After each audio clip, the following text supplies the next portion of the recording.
Good morning. I just wanted to come on here as I was driving and worshiping in my car. Something happened this morning that, things happen. Life's disappointments, frustrations, and you go through the day. And if you're not intentionally being aware of your thought processes, you're listening to your emotions, whether they are tired and you feel sluggish, whether you're awake and you feel excited, um, you could just be having a blah moment.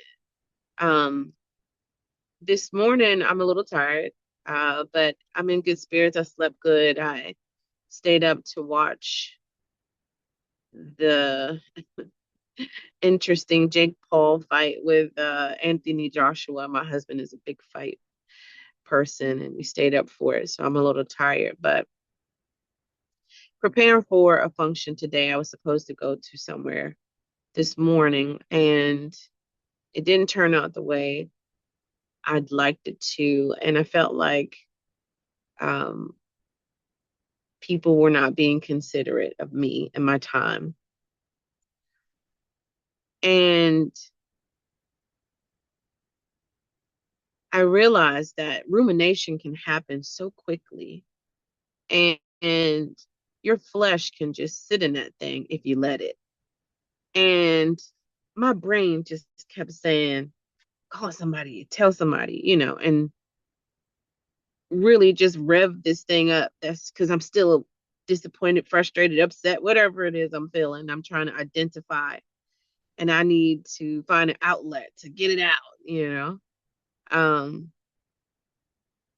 and my brain kept saying, then I had to do cognitive behavior therapy. I had to stop the cognitive thought and that negative piece that was constantly digging in, reminding me that I'm irritated and frustrated.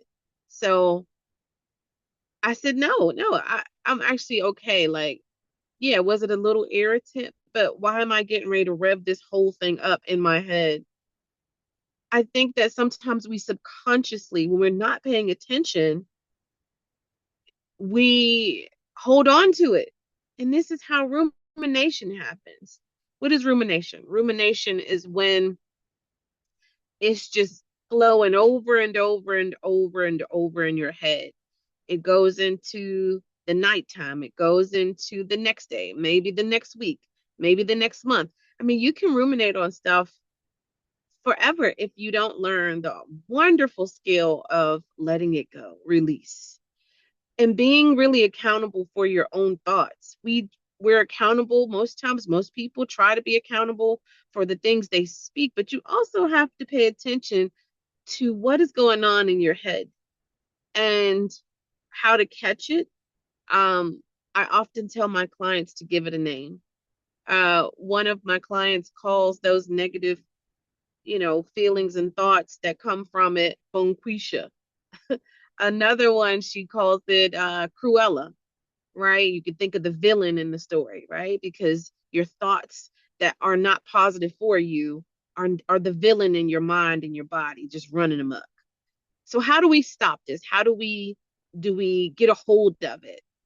First of all, you have to be able to identify it. And I was just thanking God, like, wow, I've learned this skill well of identifying. And then the secondary thing is setting boundaries. Like, no, I will not ruminate on this. Release it. Was I upset about it? Yes, I'm going to validate myself in that space. And then I'm going to say, okay, but to the rest of the day, it's going to be better. I'm going to be fine. Right. And we have to stop looking for validation in other people and learn how to do it for ourselves and truly be able to surrender and let go of a thing. That's hard. That is a skill that is practiced, and it takes longer than usual to be able to say, I am going to stop my suffering. I want to tell you right now, rumination is a form of suffering. You are causing yourself to relive the anger and frustration over and over and over. And it is not healthy. It is not healthy for you.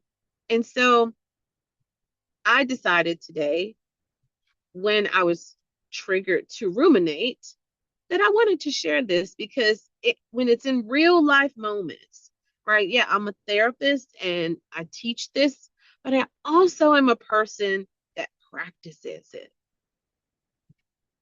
So listen, try to today identify those things that, even if somebody triggers you, makes you upset, irritates you, frustrates you, try to see how you can adjust and decide more positively.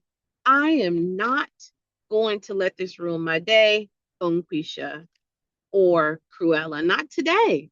Get up on out of here. I release it.